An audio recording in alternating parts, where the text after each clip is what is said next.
नमस्कार, मैं अंजलि चौहान। आप देख रहे हैं जनसेतु का खास प्रोग्राम NNA यानी नेशनल न्यूज एनालिसिस। यहाँ हम उन देश विदेश की बड़ी खबरों को विस्तार से देखेंगे जो आज पूरा दिन सुर्खियों में रही। तो चलिए शुरुआत करते हैं आज की बड़ी खबरों की। कभी केंद्र और राज्य में बीजेपी के साथ गठबंधन में रही शिवसेना अब भारतीय जनता पार्टी की धुर विरोधी हो गई है। दोनों ही दल अब एक दूसरे के विरोध में रहते हैं। इस बार शिवसेना ने केंद्र की बीजेपी सरकार पर हमला बोला है। शिवसेना के नेता संजय राउत ने महंगाई और बेरोजगारी के मुद्दे पर नरेंद्र मोदी सरकार को निशाना बनाया है। उन्होंने बीजेपी से कई सवाल किए हैं। क्या कुछ कहना है, सुनिए। जो तेल के दाम है वो लगातार बढ़ रहे हैं। आज आपने अग्रलेख भी लिखा है। तेल के दाम बढ़ रहे हैं। कल बहुत दिन के बाद पार्लियामेंट संसद के दोनों सदनों में महंगाई के ऊपर हंगामा हुआ और सदन नहीं चल पाई। अब चुनाव खत्म हो गया तो महंगाई बढ़ गई। यही बीजेपी की एक नीति है, चाल है, खेल है। लोग फंस जाते हैं, लेकिन पूरे देश में जो माहौल वापस एक बार बनेगा महंगाई के खिलाफ, असली समस्या यूक्रेन रशिया का युद्ध नहीं है, असली समस्या हिजाब नहीं है, असली समस्या कश्मीर फाइल नहीं है, वो रहेगा। देश की असली समस्या महंगाई है। सर, बंगाल में लगातार हिंसा की घटनाएं हो रही है। आज भी एक टीएमसी के कार्यकर्ता की हत्या हुई है। उधर राज्यपाल लगातार ममता बनर्जी पर निशाना साध रहे हैं कि यहाँ लोग। देखिए, महाराष्ट्र में और बंगाल में राज्यपाल दोनों सरकारों पर निशाना साधते हैं। और भी राज्यों में राज्यपाल है, और भी राज्यों में ईडी के कार्यालय हो सकते हैं, लेकिन ईडी और राज्यपाल जहाँ बीजेपी का शासन नहीं है वहाँ सिर्फ हमको ही निशाना साधा जाता है। उसका मतलब आप समझ लीजिए। कर्नाटक में बीजेपी का राज है। वहाँ पे कुछ मंदिरों और वहाँ के मेलों में सिर्फ मुसलमानों को दुकान लगाने पे पाबंदी लगाई। बहुत ही गलत है ये बहुत ही गलत है। इस प्रकार का माहौल अगर इस देश में बढ़ता जाएगा और बढ़ाया जाएगा अपने राजनीतिक स्वार्थ के लिए, तो देश का माहौल ऐसा बिगड़ेगा कि विभाजन पूर्व स्थिति पैदा हो जाएगी। सर, उत्तर प्रदेश में सर उत्तर प्रदेश में ओबीसी ने अपनी सभी इकाइयां भंग कर दी है। हार के बाद पूरी इकाइयां अभी वो ऐसे है कि अगर भंग की गई है, उनका काम तो हो गया, बीजेपी जीत गई। रूस और यूक्रेन के बीच 29वें दिन भी भीषण जंग जारी है। रूसी सैनिक लगातार यूक्रेन के अलग अलग शहरों को निशाना बनाकर तबाह कर रहे हैं। इस बीच रात में सड़क पर निकले यूक्रेन के राष्ट्रपति वोलोदिमीर जेलेंस्की ने दुनिया से रूस के युद्ध को रोकने की अपील की है। उन्होंने कहा कि हम सभी को रूस को रोकना होगा, दुनिया को ये युद्ध रोकना चाहिए। मैं उन सभी का आभारी हूं जो यूक्रेन के समर्थन में काम करते हैं, यूक्रेन की आज़ादी के समर्थन में काम करते हैं, लेकिन युद्ध जारी है। यूक्रेन में नागरिकों के खिलाफ आतंक जारी है। युद्ध को 1 महीना बीत गया। इतना लंबा युद्ध मेरा दिल कभी यूक्रेनियन और धरती पर हर स्वतंत्र व्यक्ति के दिलों को तोड़ देता है। इसलिए मैं आपसे युद्ध का विरोध करने के लिए कहता हूँ। जंग के बीच यूक्रेन के राष्ट्रपति वोलोदिमीर जेलेंस्की ने आगे कहा कि मैं उन सभी को धन्यवाद देता हूं जो स्वतंत्रता के समर्थन में यूक्रेन के समर्थन में काम कर रहे हैं, लेकिन युद्ध जारी है। शांतिपूर्ण लोगों के खिलाफ क्रूरता 1 महीने से चल रही है। इसलिए मैं आपसे रूसी आक्रमण के खिलाफ खड़े होने और आवाज उठाने के लिए कहता हूं। अपने दफ्तरों, अपने घरों, अपने स्कूलों और यूनिवर्सिटी से आए शांति के नाम पर आओ। यूक्रेन का समर्थन करने के लिए, स्वतंत्रता का समर्थन करने के लिए, जीवन का समर्थन करने के लिए यूक्रेनी प्रतीकों के साथ आओ। अपने चौकों, अपनी सड़कों पर आओ। कहते हैं कि लोग मायने रखते हैं, स्वतंत्रता मायने रखती है, शांति मायने रखती है, यूक्रेन मायने रखता है। राष्ट्रपति वोलोदिमीर जेलेंस्की ने कहा कि रूस का युद्ध केवल यूक्रेन के खिलाफ युद्ध नहीं है, इसका अर्थ बहुत व्यापक है। रूस ने स्वतंत्रता के खिलाफ युद्ध शुरू किया है, जैसा कि यह कि यूक्रेन की धरती पर रूस के लिए केवल शुरुआत है। रूस की स्वतंत्रता को हराने की कोशिश कर रहा है। यूरोप के सभी लोग, दुनिया के सभी लोगों को ये दिखाने की कोशिश करता है कि केवल क्रूर फोर्स ही मायने रखता है। ये दिखाने की कोशिश करता है कि लोग मायने नहीं रखते। बता दें कि 24 फरवरी से रूसी सैनिक लगातार यूक्रेन में हमला कर रहे हैं। भारी संख्या में लोगों का पलायन हो रहा है। आइए अब रुख करते हैं अगली खबर की ओर। दिल्ली अल्पसंख्यक आयोग ने अपने दिल्ली विकास भवन कार्यालय के कॉन्फ्रेंस हॉल में एक सेमिनार का आयोजन किया, जिसमें 23 मार्च को अंग्रेजों ने फांसी पर चढ़ा दिया था, जिसमें शहीद भगत सिंह, सुखदेव, राजगुरु शामिल थे। दिल्ली अल्पसंख्यक आयोग में इसी कार्यक्रम में उन सभी शहीदों को श्रद्धांजलि दी गई और उनकी कुर्बानियों को याद किया गया। इस मौके पर दिल्ली अल्पसंख्यक आयोग के चेयरमैन जाकिर खान और मेंबर अजीत पल सिंह बिंद्रा और नैन्सी बार्लो मौजूद रही। साथ ही इस कार्यक्रम में सेक्रेटरी डॉक्टर अनिल अग्रवाल भी मौजूद रहे और शहीद आजम भगत सिंह की कुर्बानियों को याद करते हुए कहा कि आज हमें उन्हीं की वजह से आज़ाद हवा में सांस लेने का मौका मिल रहा है। अगर ऐसे लोग नहीं होते तो हमारा देश आज भी गुलामी की जिंदगी जी रहा होता। यही दिल्ली अल्पसंख्यक आयोग के अध्यक्ष जाकिर खान ने कहा कि रहती दुनिया तक किसी भी स्वतंत्रता सेनानी को भुलाया नहीं जा सकता।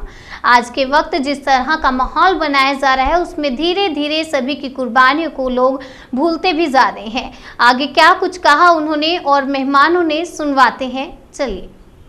भगत सिंह जी, तो उनको हमने याद किया और उनकी क्या कुर्बानियाँ रही, उनका जीवन क्या रहा है इस देश के लिए, किस तरीके से इस छोटी सी उम्र के अंदर सरदार भगत सिंह जी, शहीद आज़म भगत सिंह जी ने फांसी के फंदों को चूमा और उन्होंने अंग्रेज़ों की गुलामी को कबूल नहीं किया।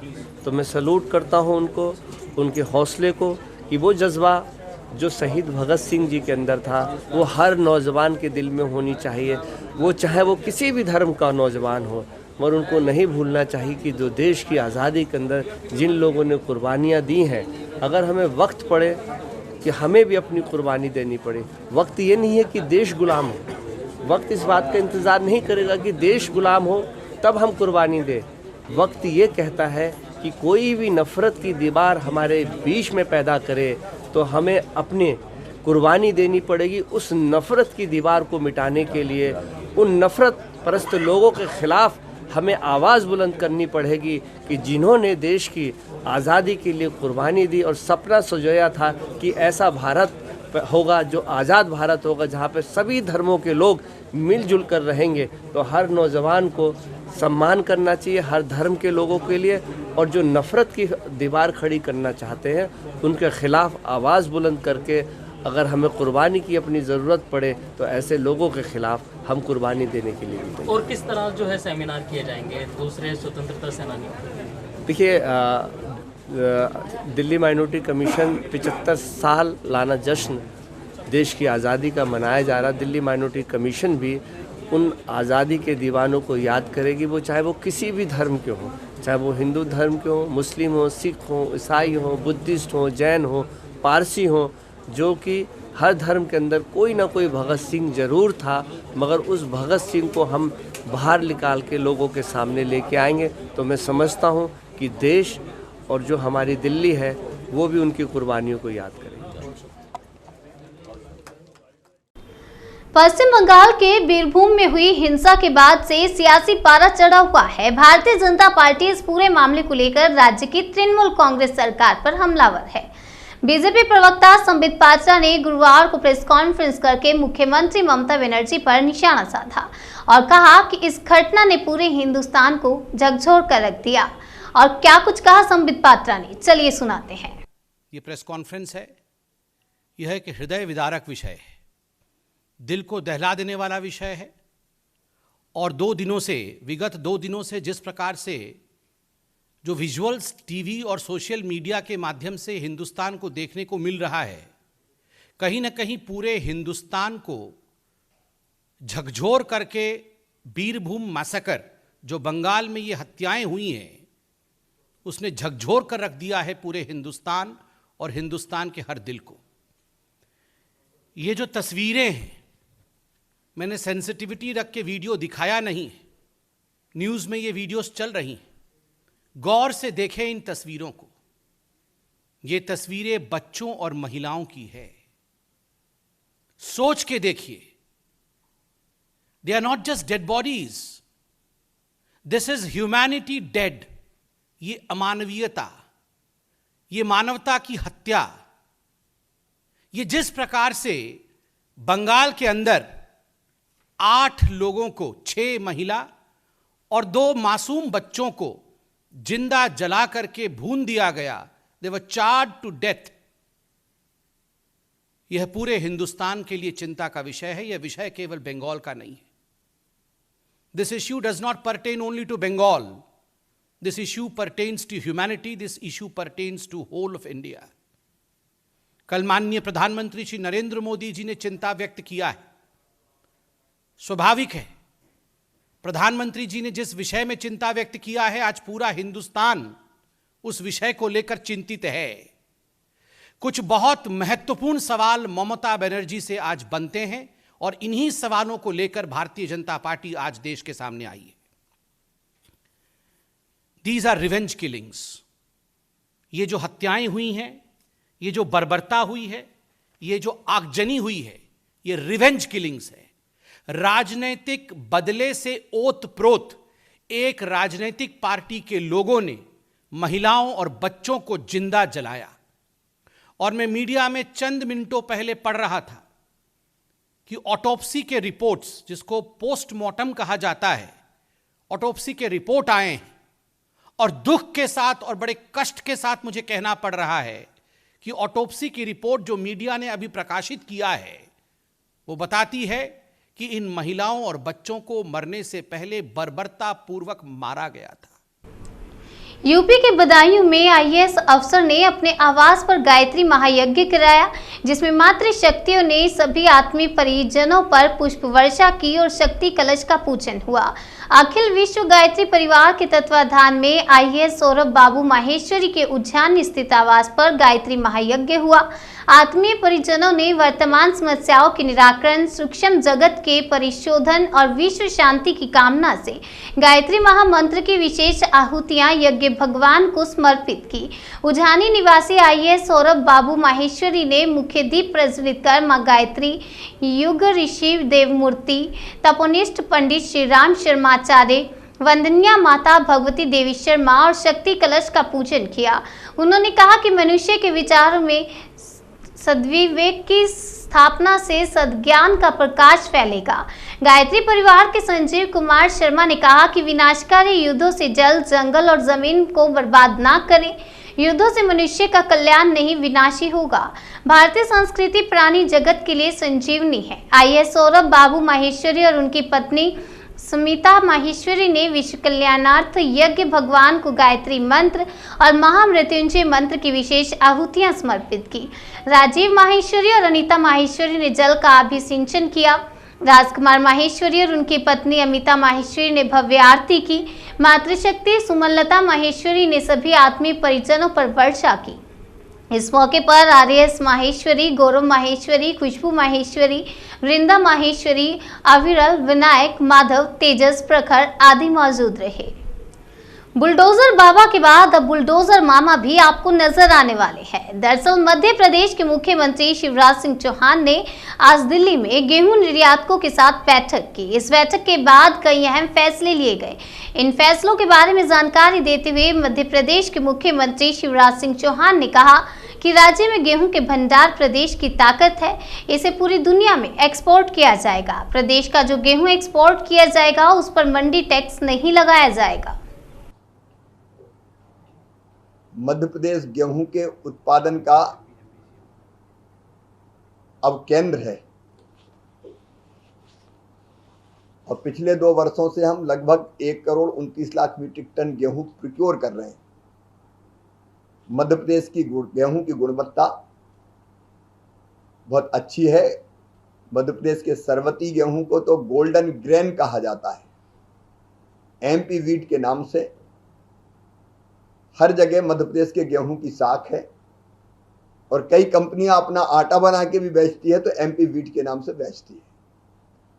हमारे पास गेहूं के भंडार भरे पड़े हैं। अगली फसल भी बहुत जबरदस्त आ रही है। कई बार गेहूं हमारे लिए समस्या बन जाता था कि इतना गेहूं कहां ले जाएं, लेकिन अब ये गेहूं मध्य प्रदेश की ताकत होगा क्योंकि मध्य प्रदेश के इस गेहूं को हम दुनिया भर में एक्सपोर्ट करेंगे। और एक्सपोर्ट के लिए आज एक उच्च स्तरीय बैठक हुई।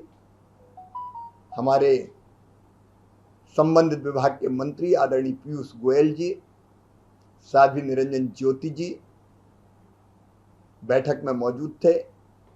एक्सपोर्टर कंपनीज वर्चुअली हमसे सब जुड़ी हुई थी और जितनी समस्याएं आती थी, रेलवे बोर्ड के चेयरमैन थे, एपिडा के चेयरमैन थे, पोर्ट से संबंधित अधिकारी थे, सेक्रेटरी एग्रीकल्चर थे, सब मौजूद थे।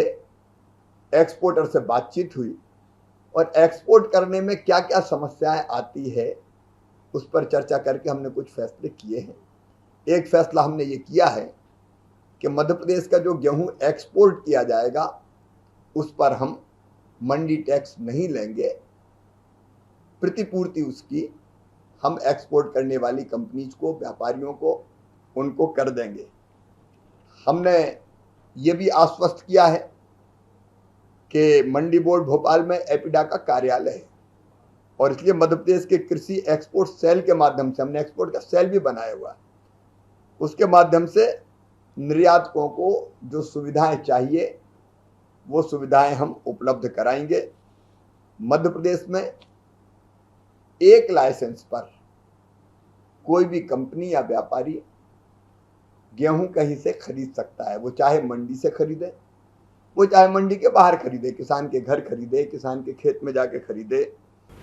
पश्चिम बंगाल के बीरभूम के रामपुर हाट में हुई हिंसा की जांच के लिए एसआईटी का गठन किया गया है।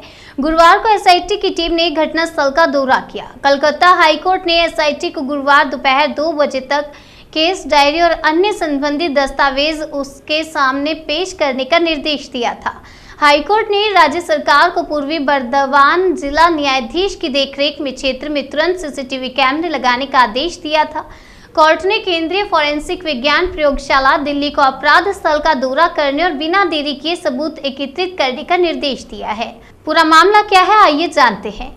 बीरभूम के रामपुर हाट के बोगतुई गांव में मंगलवार को करीब 1 दर्जन मकानों में कथित तौर पर आग लगा दिए जाने से 2 बच्चों समेत कुल 8 लोगों की मौत हो गई। ये घटना सोमवार को तृणमूल कांग्रेस के नेता भादु शेख की कथित हत्या के कुछ घंटों के बाद हुई। बीजेपी ने इस हिंसा के लिए राज्य की सत्ताधारी तृणमूल कांग्रेस समर्थित गुंडों को जिम्मेदार ठहराया। इस घटना को लेकर राजनीति भी खूब हो रही है। गुरुवार को तृणमूल कांग्रेस का एक प्रतिनिधिमंडल केंद्रीय गृह मंत्री अमित शाह से मिलने संसद पहुंचा है। प्रतिनिधिमंडल में डेरेक ओ ब्रायन, महुआ मोइत्रा, सुदीप बंदोपाध्याय सहित अन्य नेता मौजूद हैं। वहीं पश्चिम बंगाल की मुख्यमंत्री ममता बनर्जी बीरभूम हिंसा में मारे गए लोगों के परिजनों से मिलने रामपुर हाट के बगतुई गांव पहुंची हैं।